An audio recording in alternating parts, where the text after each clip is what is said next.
The courtroom silence lingers after her words, and reporters quickly note that this wasn't a spontaneous outburst. It was a prepared statement. Kohberger's mother details her reasoning. The crime was too severe, the loss too unimaginable, and true justice, in her eyes, demands the ultimate punishment. She says she cannot look the victims' families in the eyes and ask them to accept anything less. Her words carry a moral weight that even the prosecution didn't anticipate. The victims' families, seated in the front row, react with quiet astonishment. Some appear to wipe tears, moved by the acknowledgement of their pain. Others exchange glances, almost in disbelief that the man's own mother would echo their calls for justice. To them, it is a powerful sign that the brutality of the crime transcends family bonds. For Kohberger, however, the betrayal cuts deep.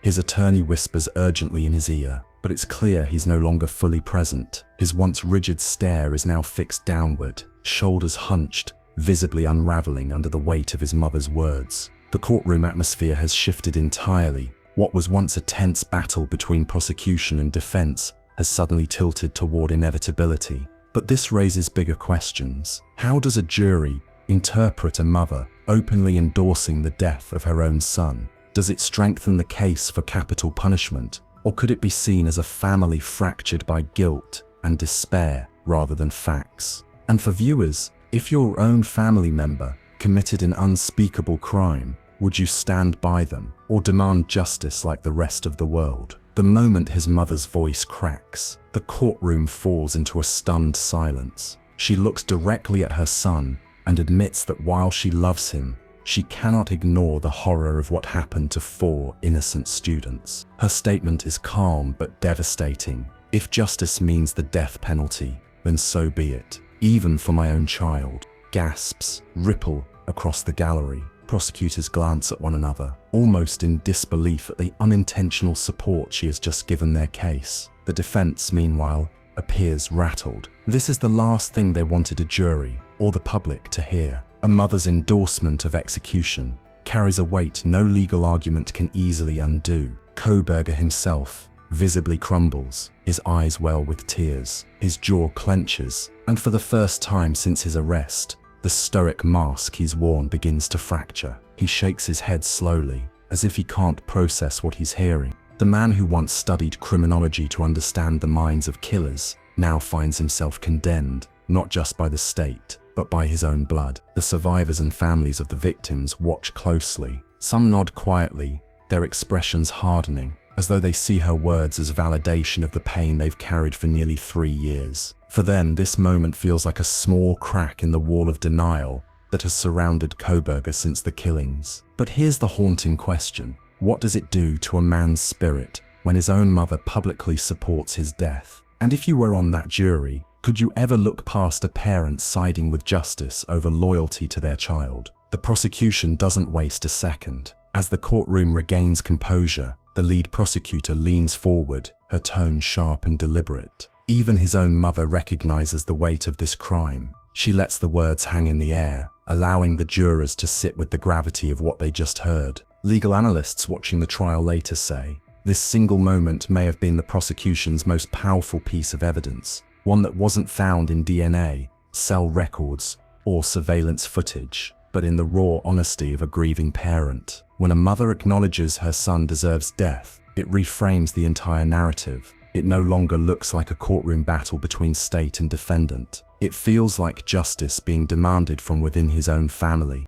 Kohberger wipes at his face, but it does little to hide the tears streaming down. His attorneys shuffle papers nervously, scrambling to recover. They know the jury will not easily forget the sight of him breaking down as his mother's voice echoed through the chamber. Meanwhile, families of the victims sit straighter in their chairs, as though a weight has been lifted. For months, they've lived with the haunting question of whether Kohberger's family would deny or excuse his actions. In this moment, they finally see acknowledgment, recognition that what was done to their children is indefensible. The room seems to turn colder. Every eye locks on Kohberger, and for the first time, even the jurors appear to study him with sharper suspicion. It's no longer just about evidence. It's about the betrayal of innocence, the betrayal of life. And now, the betrayal of family bonds. But what impact will this moment truly carry into deliberations? Could a mother's voice weigh more heavily on the jury than weeks of forensic testimony?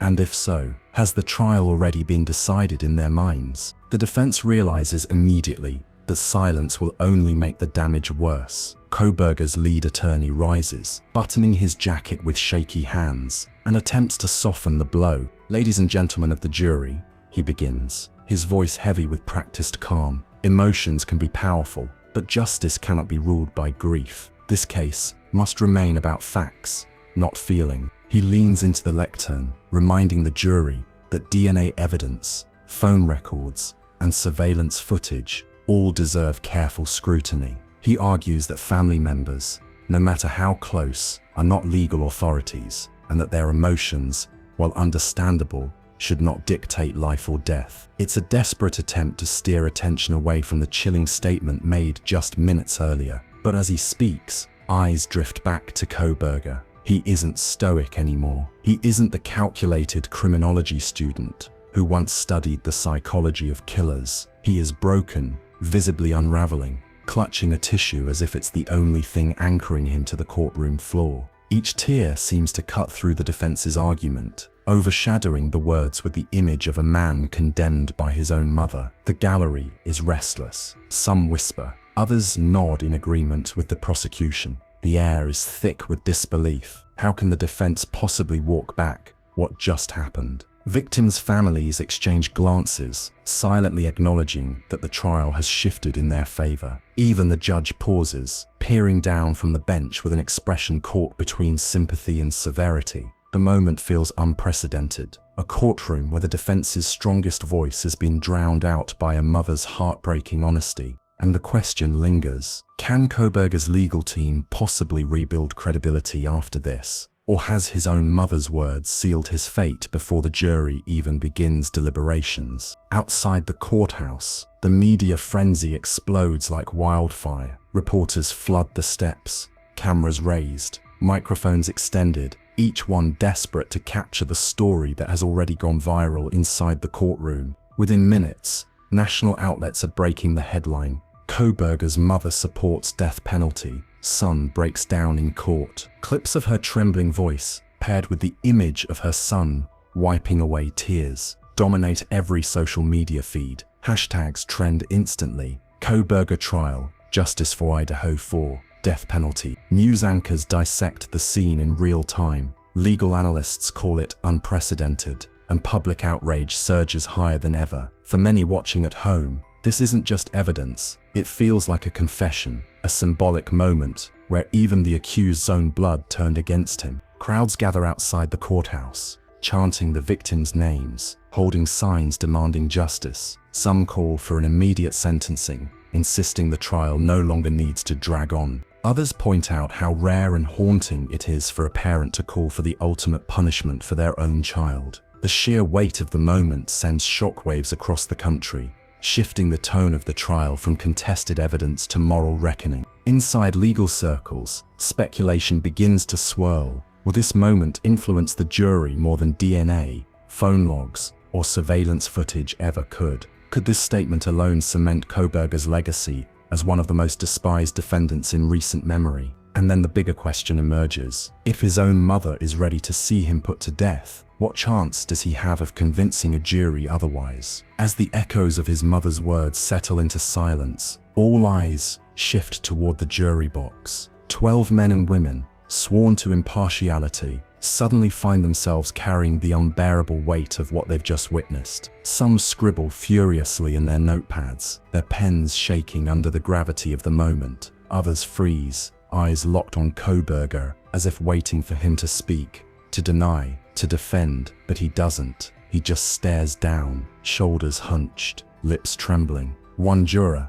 sitting in the front row, presses her hand against her mouth, as if to contain a gasp. Another leans back in his chair, arms crossed, eyebrows furrowed, as though he has already reached a silent verdict. The judge, though careful to remain stoic, glances at the panel more than once. He knows how fragile a jury's balance can be when an emotional bomb like this detonates. Whispers ripple across the courtroom gallery. Some wonder aloud whether this was the turning point. Others speculate if the jury could even consider mercy now that the mother herself has stripped it away. The power of parental testimony isn't just emotional, it's symbolic. It suggests to the jury that if forgiveness is absent from the family, why should they extend it? For Kohberger, the damage may be irreversible.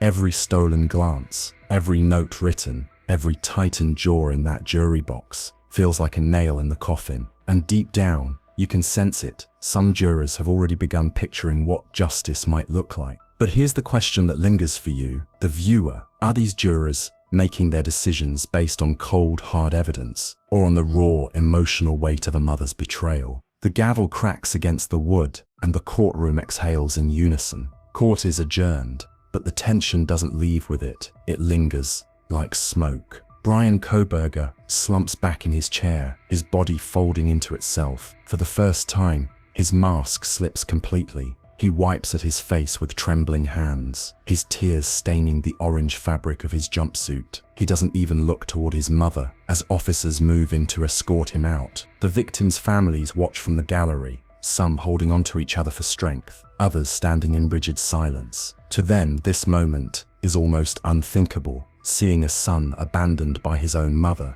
in the pursuit of justice. Some families quietly nod, as though the mother's words have given them a measure of validation, a piece of justice that's long been denied. As Kohberger is led through the side door, his knees buckle slightly, and officers tighten their grip on his arms. He glances one last time at the room, but finds no comfort in any face. Not from the jury, not from the judge, and certainly not from his mother. The weight of his isolation is absolute. Outside, reporters swarm the courthouse steps, their voices cutting through the cold air. Did you expect your mother's statement? Do you regret your plea deal? What would you say to the families now? Of course, no answers come, just silence. And so the question is left for you. When even your own blood demands the harshest punishment, is there truly any path left?